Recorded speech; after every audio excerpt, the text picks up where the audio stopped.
Hi folks, this is Rose from In Rose's Garden, and today we are going to make a bookmark using our SoftFlex Design kit under the sea. Let's turn down and I'll show you what we're going to do. It's going to be really pretty. Okay, out of my stash I have got a jumpring, and a blank.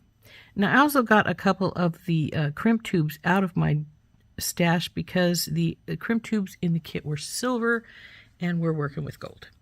We're going to use everything else is out of the kit, including our turquoise SoftFlex medium beading wire.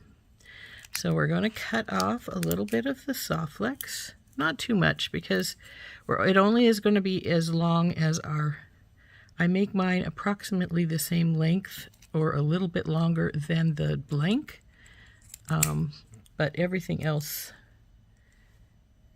is,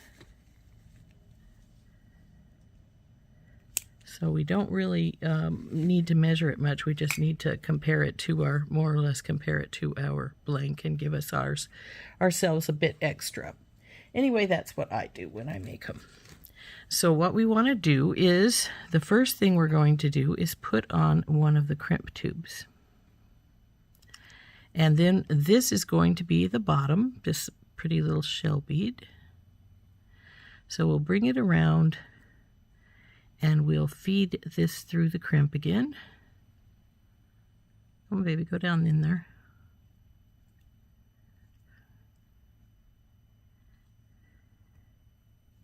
Oh, she wants to pull from just this one side.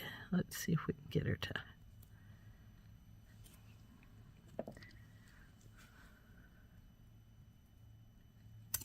Crimping pliers aren't just for crimping. Okay, so now I got this where I need it to be. Check to make sure it's not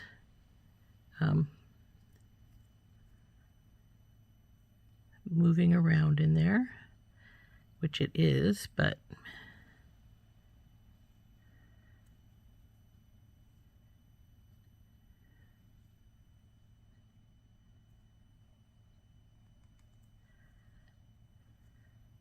so we want this pretty much evened out here. It's not right now. See, it's coming up this side more, so we're going to have to do that after. I'm going to do it after I crimp. So you put the crimp tube right in the middle of the divot and squish, then turn it.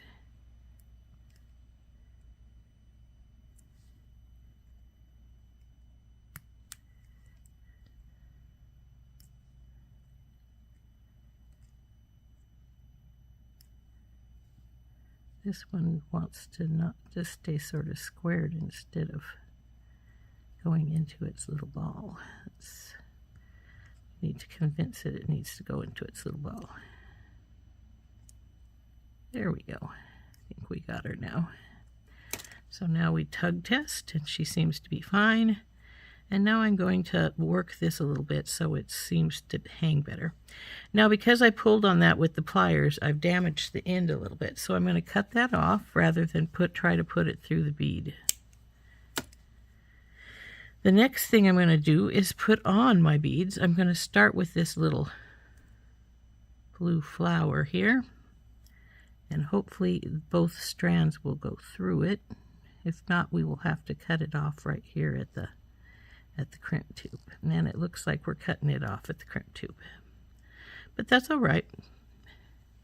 You just want to get your clippers up as close as you can and then clip it off. So then we'll put that little guy down there. We're going to put this little cap on it. Then we're going to put one of these green hearts. Come on, baby. One of these gold ammonites. Aren't these pretty?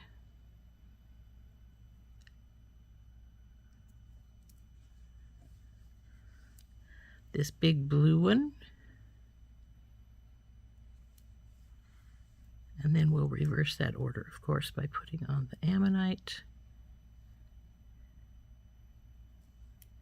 the heart,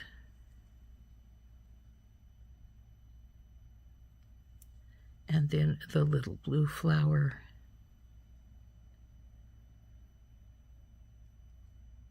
Oh, come on. And its bead cap.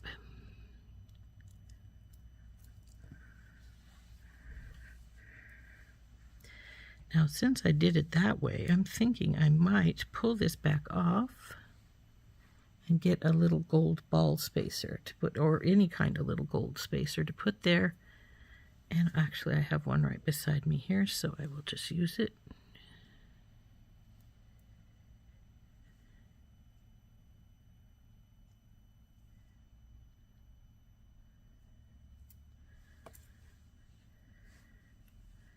There we go. And as you can see, I've got it to be about as long as the blank is. Once it gets its crimp and jumpring, it's going to be about there. Oops, let's get this up so you can see it a little better. There we go.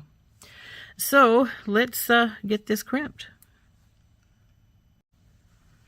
So we put the crimp tube on. And you have a choice now of putting your jumpring on right now, or waiting and putting it on after and just making a loop here at the end.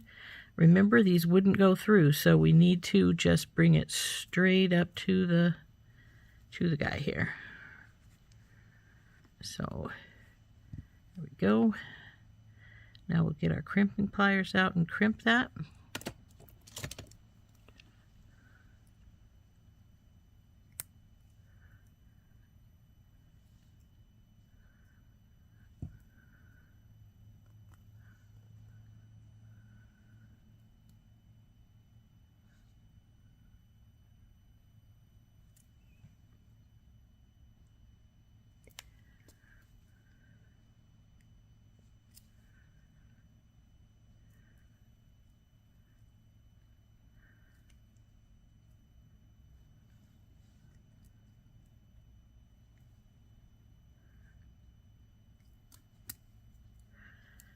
Cut this extra bit of wire off.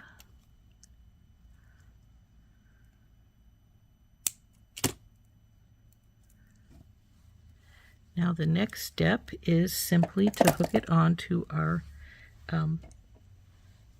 blank, and all you have to do that is open up your jump ring. Now I could have used a smaller jump ring here, and I could switch it if I wanted to, but we'll see how it looks with the big one. So just go through the hole in your blank and close her up. Now I suppose if you wanted to, you wouldn't even have to use a jump ring. You could simply hook your SoftFlex wire directly to your blank, and then you would not need a jump ring. But there is our bookmark. I think we could use a slightly smaller jump ring, so let's see what I've got and we'll do that. I have some teeny ones, but I don't want to use those. Those are way too small. They wouldn't go all the way through the blank, let alone grab the wire. So we'll take this one off.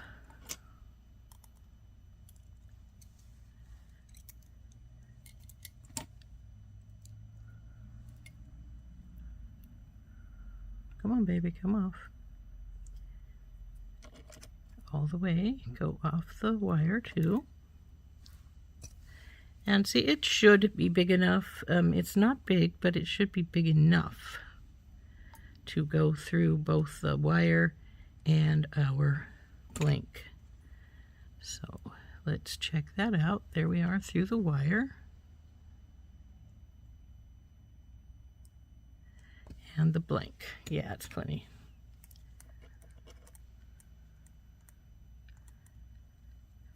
Oh, come on, get hold.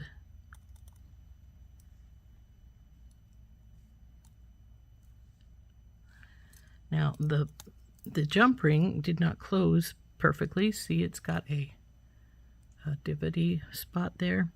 So I am going to go in, and with my pliers I'm going to squish that down a little bit so it is flush with its buddy on the other side. That's much better. So there we go. There is our bookmark using our SoftFlex wire. So there we go. There is our pretty bookmark using our SoftFlex Under the Sea Design Challenge Kit. Isn't it pretty? If you've never used one of these bookmarks, the hook goes inside your pages and this hooks down the spine. So I think that turned out really lovely. Hope you enjoyed making this with me. I thought it was great. Anyway, again, we have been using the SoftFlex Design Challenge Kit Under the Sea, and this is Rose from In Rose's Garden. We'll see you next time. Bye-bye.